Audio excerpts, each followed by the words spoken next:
Talk and town वादियों में छुपा एक कम आबादी वाला बेहद ही सुंदर शहर है।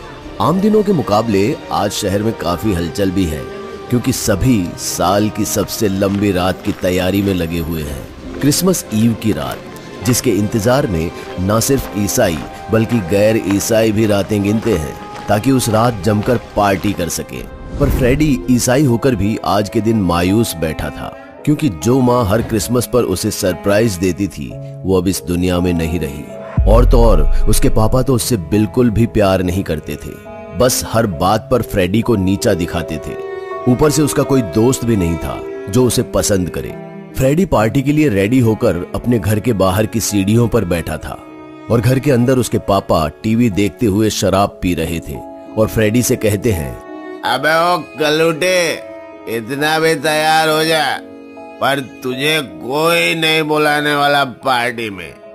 चुपचाप घर की साफ सफाई कर और सो जा, चल। अपने पापा से ये सब सुन फ्रेडी और मायूस हो गया कि तभी दरवाजे पर खड़ी एक लड़की ने उसे आवाज देते हुए कहा, फ्रेडी, तुम अभी तक यहीं बैठे हो?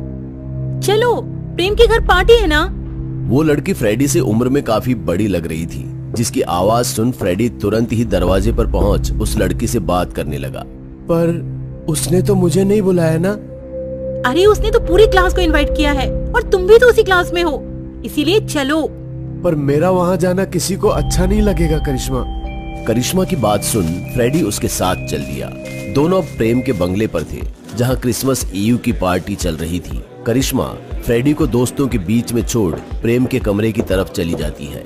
फ्रेडी भी धीरे धीरे पार्टी को एंजॉय करने लगा था, पर जैसे ही वो अपनी क्लास के दोस्तों से मिलने उनके पास गया तो लड़की तो छोड़ो, उसकी बदसूरती के कारण कोई लड़का भी एक सेकंड के लिए भी उसके पास नहीं आया। फ्रेडी अब पार्टी के शोरगुल के बीच खुद को बिल्कुल अकेला महसूस कर रहा था। तभी उसकी नजर बंगले की बालकनी पर गई। प्रेम शराब के नशे में धुत करिश्मा को अपनी बाहों में जकड़े हुए था और करिश्मा भी आंखों में आंसू लिए एक जिंदा लाश की तरह फ्रेडी को देख रही थी। धीरे धीरे पार्टी के सभी लोग यही बात करने लगे थे कि आखिर प्रेम ने इस कलूटे को पार्टी में क्यों बुलाया। पूरा मजा किरकिरा हो गया। जब प्रेम को ये बात पता चली तो वो सीधे फ्रेडी के पास आया और उसके हाथ से गिलास छीना और शराब उसके मुंह पर दे मारी और फिर भला बुरा कहने लगा। अबे ओए कलूटे, मैंने कॉलेज की पूरी क्लास बुलाई, पर इसका मतलब ये नहीं कि तू भी इसमें शामिल हो जाए, क्योंकि तू हमारा दोस्त नहीं है। और अब जब आ ही गया है तो चुपचाप ये महंगी शराब पी और किसी कोने में पड़ा रहे, वरना धक्के मारकर बाहर निकाल दूंगा। प्रेम की बातों से फ्रेडी शर्म से लाल हो गया था, यहाँ तक कि वो करिश्मा से भी नजरें नहीं मिला पा रहा था और ना ही करिश्मा उसके लिए कुछ कर पा रही थी। तो वो भागता हुआ सीधे बाथरूम में चला जाता है और वहां रोने लगता है। तभी उसे ऐसा लगता है कि उसके पीछे से कोई गुजरा। फ्रेडी रोना छोड़कर पीछे की ओर देखने लगता है और थोड़ा घबराकर पूछता है, कौन है वहाँ? पर कोई कुछ नहीं बोलता।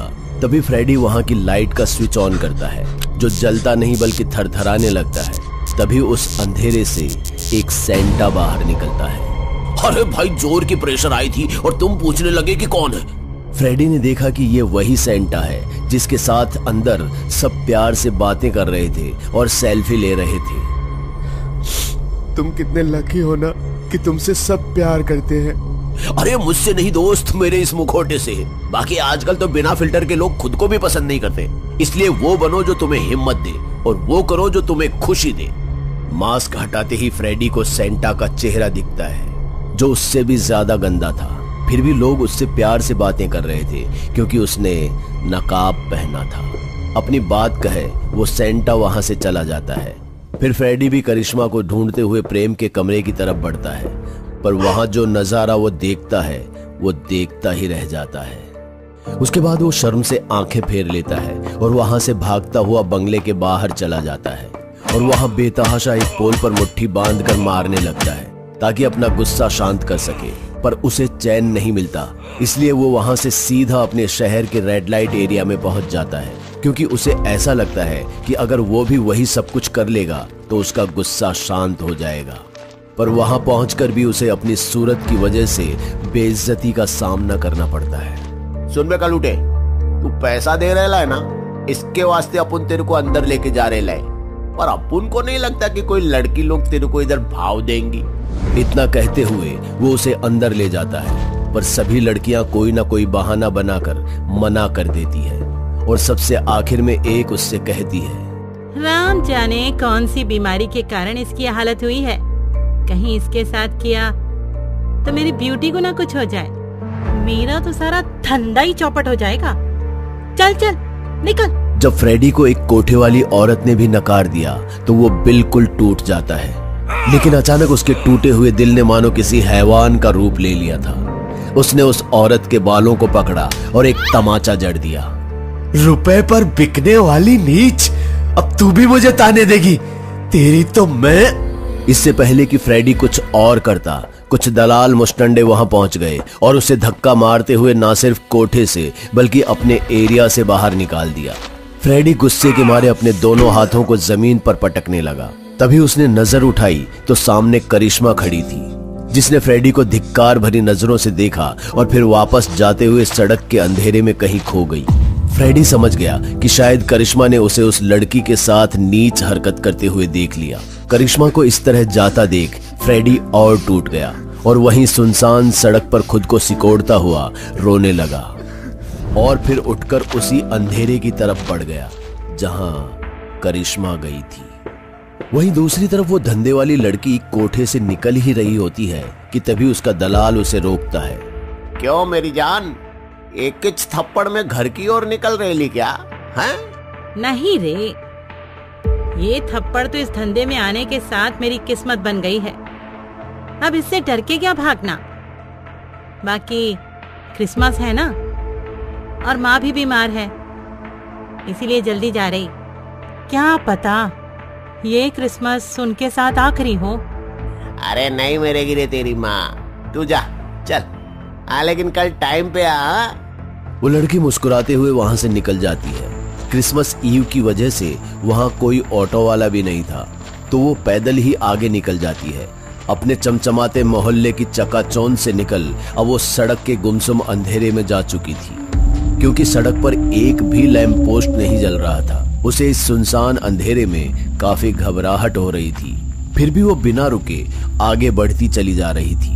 तभी उसे ऐसा महसूस हुआ कि कोई उसके पीछे पीछे आ रहा है। देखने के लिए जैसे ही पीछे मुड़ी तो कोई नहीं था, और फिर जैसे ही आगे मुड़ती है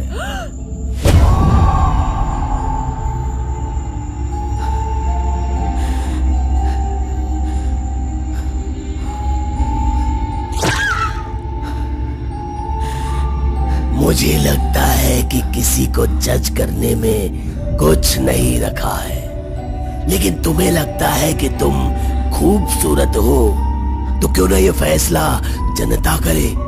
अगले 40 मिनट में ये तय हो जाएगा कि तुम खूबसूरत हो या नहीं। से चीज डियर, पूरी दुनिया देख रही है तुम्हें। अगर उन्होंने मान लिया कि तुम सुंदर हो तो घर जाकर केक कट करो, और उन्होंने बदसूरत कहा तो फिर jingle bell jingle bell jingle all the bell, killer Santa come to the door and kill you very well. Jingle bell jingle all the bell. इतना कहता हुआ वो सेंटा वहां से चला जाता है और उस लड़की की जिंदगी की वोटिंग स्टार्ट हो जाती है। बेचारी ना हिल पाती है ना ही चीख पाती है, बस आंखों से बहते आंसुओं के साथ सामने स्क्रीन को देख रही होती है, जहां कभी वोट बढ़ता है तो कभी घटता है। वहीं दूसरी तरफ फ्रेडी फिर से करिश्मा को ढूंढते हुए पार्टी में पहुंच जाता है, जहां सबसे पूछने लगा कि क्या किसी ने करिश्मा को देखा है। सभी से पूछताछ करते हुए वो प्रेम के पास पहुंचता है, पर जब वो उससे नजरें चुराकर भागने ही वाला होता है कि अबे ओए कलूटे, तू अब तक यही है क्या? नहीं देख रहे हो इंस्पेक्टर, महंगी शराब के चक्कर में लोग बेइज्जत होकर भी पड़े रहते हैं। मैं शराब के लिए नहीं, करिश्मा को ढूंढने के लिए यहाँ आया हूँ। ये करिश्मा को कैसे जानता है? जानता है, ये सब छोड़ो इंस्पेक्टर। जब वो है ही नहीं तो ये पागल ढूंढ क्यों रहा है उसे? कैसे नहीं है वो है और यही है। प्रेम, क्या ये सच बोल रहा है? हाँ मैं सच बोल रहा हूँ। अभी थोड़ी देर पहले प्रेम उसके साथ कमरे में। प्रेम, सच सच बोल दे। महीनों से सोच रहा था कि मेरी बीवी गुमशुदा है और तूने उसे यहाँ छुपा रखा है। अरे छुपा कर तो तब रखूंगा ना जब वो जिंदा रहेगी। पता नहीं इस साले को कैसे दिख रही है। क्या करिश्मा नहीं रही? तूने मार दिया उसे? मैंने नहीं। उन दोनों की बहस के बीच फ्रेडी वॉशरूम की तरफ गया, जहां उसके पीछे एक सेंटा भी गया, जो कुछ देर बाद वापस भी आ गया अपने उसी खूंखार रूप में, बिल्कुल वैसे जैसे उस लड़की के पास था। पर इस बार उसके हाथ में कोई कुल्हाड़ी नहीं, बल्कि एक रिवॉल्वर थी, जिससे उसने बेतहाशा फायरिंग करनी शुरू कर दी, तब तक जब तक कि गोलियां खत्म नहीं हो गई। उसके बाद का मंजर ऐसा हुआ जैसा कि सब धुआं धुआं। और इसी बीच अपनी डरावनी पोएट्री के साथ वो सेंटा कहां गायब हुआ, ये किसी को भी पता नहीं चला। तभी 12 बजने की घंटी बजी और वॉशरूम में से एक और गोली चलने की आवाज आई। वहीं दूसरी तरफ उस लड़की का भी फैसला हो गया, जहां वोटिंग में उसकी खूबसूरती फेल हो गई और उसका चेहरा उस हेड ट्रैप में खत्म। इधर वॉशरूम में गोली की आवाज इसलिए आई क्योंकि उस खूंखार सेंटा ने खुद को गोली मार ली थी। पर इस पूरे हादसे में सिर्फ प्रेम, इंस्पेक्टर और बाथरूम के कोने में सिसकता हुआ फ्रेडी ही बचा था। और साथ ही बहुत से सवाल भी छूट गए कि अगर करिश्मा इंस्पेक्टर की बीवी है तो उसे क्यों नहीं पता कि उसकी बीवी कहाँ है, और उसकी बीवी आखिर फ्रेडी को क्यों दिखती है, वो भी प्रेम के साथ। और उस सेंटा ने सबको मारने के बाद खुद की जान क्यों ले ली, ये सब जानेंगे किलर सेंटा के दूसरे एपिसोड में। Jingle bell, jingle bell, jingle all the bell.